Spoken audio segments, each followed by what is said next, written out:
Allora, chiamiamo subito di supporto un'altra slide che è la numero 5 se non Sì. sbaglio. Ma E sì, per parlare di che cosa? Per ma vedere in realtà per parlare, perché sembra che appunto la politica europea sia la causa di tanti mali. In realtà noi dobbiamo sempre, quando c'è un problema, guardare le cause del problema e affrontarlo con grande serenità.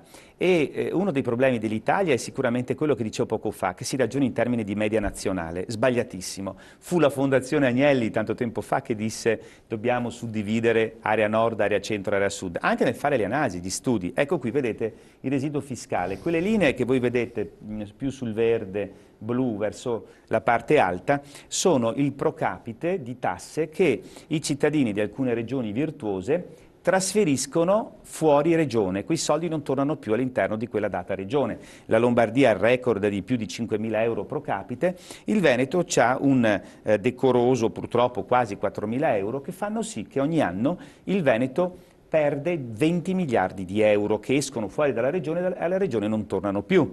20 miliardi di euro sono un terzo delle tasse che noi paghiamo. Ebbene, senza andare a guardare nel dettaglio, questi soldi vanno soprattutto alle aree, quelle che vedete con un certo colore, che sono aree poi in particolare quelle più finanziate, sono quelle aree che hanno una maggiore intensità di criminalità organizzata. Se questi soldi fossero soldi che vanno, come dicevamo poco fa, come i soldi europei per investimenti, beh, insomma, non ci sarebbe un grande problema perché dopo l'investimento in teoria ti riporta un vantaggio. Invece quei soldi vengono utilizzati perché alla fine nelle aree rosse c'è un numero straorbitante di dipendenti pubblici rispetto al fabbisogno.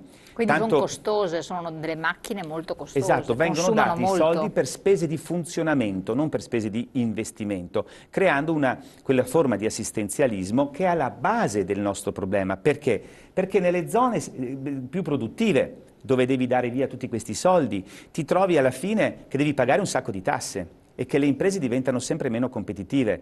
Fino a poco tempo fa, col debito pubblico tappavamo la falla, adesso non è più possibile. Nelle zone che ricevono, uno pensa che fortunati che sono hanno risolto tutti i loro problemi. Non è niente vero, perché questi soldi incitano la gente, invogliano la gente a lavorare nel settore pubblico, vengono chiuse le imprese o non si creano le imprese e quindi sono come un bombardamento distruttivo per lo spirito imprenditoriale delle aree che ricevono questa massa enorme di denaro, perché stiamo parlando di circa 120-130 miliardi di euro l'anno. Non esiste paese al mondo dove ci sia un trasferimento così imponente di risorse. Questo non è colpa dell'Unione Europea. Questa situazione che è un suicidio economico, perché vuol dire mettere in ginocchio le imprese e la signora che poco fa parlava, perché vuol dire mettere in ginocchio anche le famiglie, nelle aree produttive, finisce anche col mettere in ginocchio le aree meno produttive che invece di essere incentivate con degli investimenti, Un boomerang, insomma. nel meridione, Eccolo. zone stupende, quali sono gli investimenti fatti per E poca facilitare lo cosa. sviluppo, per esempio, del turismo o dell'agricoltura di qualità? La gente deve arrangiarsi alla fine, perché poi quei denari lì non vengono destinati a spese di investimento, ma solo a aumentare la macchina pubblica. Quindi quando poi dopo noi parliamo di ridurre le tasse, dobbiamo ridurre la spesa pubblica, ma non tagliarla dove ce n'è già poca, nelle aree più produttive. Bisognerebbe tagliarla dove invece ce n'è troppa, nelle aree rosse che abbiamo visto indicate poco fa, e magari una parte di quel taglio trasformarla in spesa di investimento proprio per quelle aree che ne hanno più bisogno. Ma non puoi permetterti di avere 500 forestali in Veneto e 30.000 in Sicilia. C'è qualcosa che non funziona. Dovresti fare in maniera tale che quelle persone potessero invece sviluppare il turismo di una regione stupenda come è la Sicilia, non stare a perdere tempo a non far nulla, perché poi non ce n'è bisogno, perché sennò allora vuol dire che o in Veneto sono troppo pochi o qualcosa non va in questo meccanismo, perché le due regioni sono anche simili come estensione, come numero di abitanti. Certo, tornando anche al discorso dell'euro, un euro a due velocità, buttiamola lì come è stata avanti, perché dubito che sia mai possibile, se non sbaglio ci sono anche stati siglati degli accordi internazionali che non prevedono la clausola di salvaguardia, la via d'uscita, ma visto che si parla continuamente, parlano moltissimi esponenti politici di uscita dall'euro come unica via d'uscita, la signora stessa ha fatto due calcoli che fanno tutti, insomma, e quindi la Francia stessa ha invocato il ritorno alla loro amato franco, no?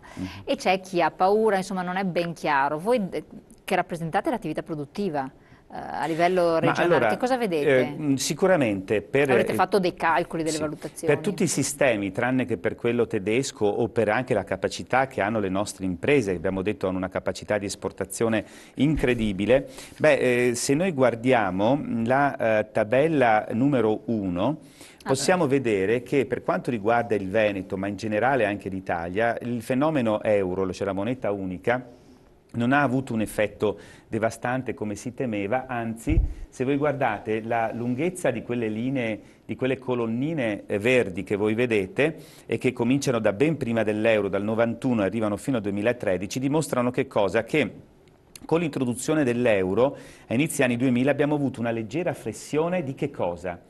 Quelle colonnine rappresentano il saldo commerciale, la differenza fra esportazioni e importazioni, quindi la capacità del nostro sistema di essere competitivo con le altre aree del mondo. Se io esporto tanto vuol dire che sono molto competitivo in sostanza, no? Ecco, vedete, c'è stata una leggera flessione per aumentare, poi un po' diminuita con la crisi che c'è stata a un certo punto nel 2009, per dopo ripartire verso l'alto, arrivare al record del 2012. E voi vedete che tendenzialmente questa situazione positiva si amplierà. Il problema quindi dell'euro, o di averne due, è quello che in alcune aree del Paese e dell'Europa non c'è la capacità produttiva che ha per esempio il Veneto, la Lombardia, l'Emilia Romagna, e quindi bisognerebbe aumentare un po' l'inflazione, perché con l'aumento dell'inflazione tu hai la possibilità, però attenzione, entro certi limiti, poi l'aumento dell'inflazione colpisce soprattutto chi ha il reddito fisso, quindi bisogna fare una seria riflessione sul vantaggio di avere l'inflazione, può però con queste diciamo piccole svalutazioni cercare di aumentare la possibilità di esportare. Ma esportare tanto, alla fine, non può essere la soluzione del nostro sistema interno di fiscalità che abbiamo visto poco fa, di tassazione furibonda che noi abbiamo. Allora mi piacerebbe vedere anche la tabellina numero 9, perché la tabellina numero 9 ci fa vedere che fino al 2006 la situazione era di sostanziale equilibrio, non avevamo tutti questi problemi euro sì, euro no. Cosa succede? Con la crisi americana della Lehman Brothers, e qui diamo anche una risposta alla signora che gentilmente ha chiamato diciamo mettendo anche un po' sul banco degli accusati la Germania. Con quella crisi a un certo punto è stata fatta un'analisi da parte di tutte le strutture che consigliano dove investire, i famosi analisti, che hanno detto ci sono alcuni paesi più deboli e alcuni paesi più forti, quindi i paesi più deboli non vale la pena andare a comprare il debito pubblico perché sono a rischio. Perché si è cominciato a pensare che il sistema non era più in equilibrio con Lehman Brothers. Ed ecco che cosa succede. La linea rossa che voi vedete rappresenta la Germania. Quelle più basse, in particolare la più bassa, le più basse sono Grecia e Italia, rappresentano che cosa? Il trasferimento di denaro tramite la Banca Centrale Europea che è stato fatto dalla Germania nei confronti dei paesi più deboli. Per fare che cosa? Per comprare il debito pubblico e per ridurre lo spread famoso. Quindi che cosa scopriamo? Che nel 2012 noi abbiamo un record di una Germania che ha un tasso irrisorio dello 0,25%, compra spinta dalla BCE con l'accordo della Bundesbank, quindi i cattivoni dei tedeschi in realtà si dimostrano con questi numeri molto buoni, perché allo 0,25% mettono il loro accordo per salvare l'Europa di comprare il debito dei paesi europei che sono quelli più deboli, con una cifra pazzesca perché sono arrivati al record degli 800 miliardi di euro, che capite è più della metà del PIL italiano. Quindi anche su questo attenzione perché allora, l'altra domanda era euro forte, euro debole.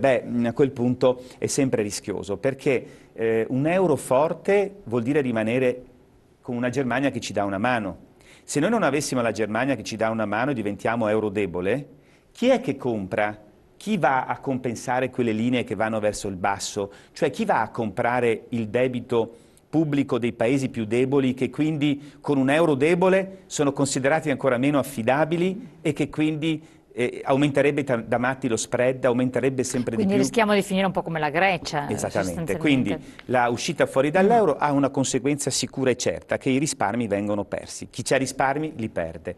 Poi, ripeto, un paese può anche pensare di andare avanti da solo. In un mondo come quello di oggi io non credo che l'Italia da solo ce la faccia, però mettiamo caso che perdiamo tutti i risparmi, ricominciamo da zero, ricominciamo come nel dopoguerra, può darsi che qualcosa anche di positivo riesca ad avvenire, però prima dovremmo risolvere i problemi di casa nostra. Vorrei anche far vedere, perché è interessante, la slide numero 10.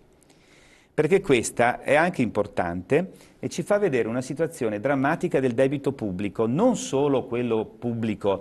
Ricordo che in Italia, dati di aprile Banca d'Italia, abbiamo aumentato ancora il debito, nonostante le manovre, siamo arrivati al record di 2.120 miliardi. Viene da piangere. Esatto, dalla fine del governo Berlusconi ad oggi, in 2 anni e 4 mesi, c'è stato un aumento medio di circa 12-13 miliardi al mese di debito pubblico, fatto molto preoccupante. Questa tabellina è interessante perché ci fa vedere il totale del debito pubblico più il debito delle imprese più il debito delle famiglie. Che cosa scopriamo? Che l'Italia si trova in una situazione negativa, peggiore della Francia e ovviamente della Germania, ma siamo lì con il Regno Unito, mentre la Spagna è messa peggio di noi.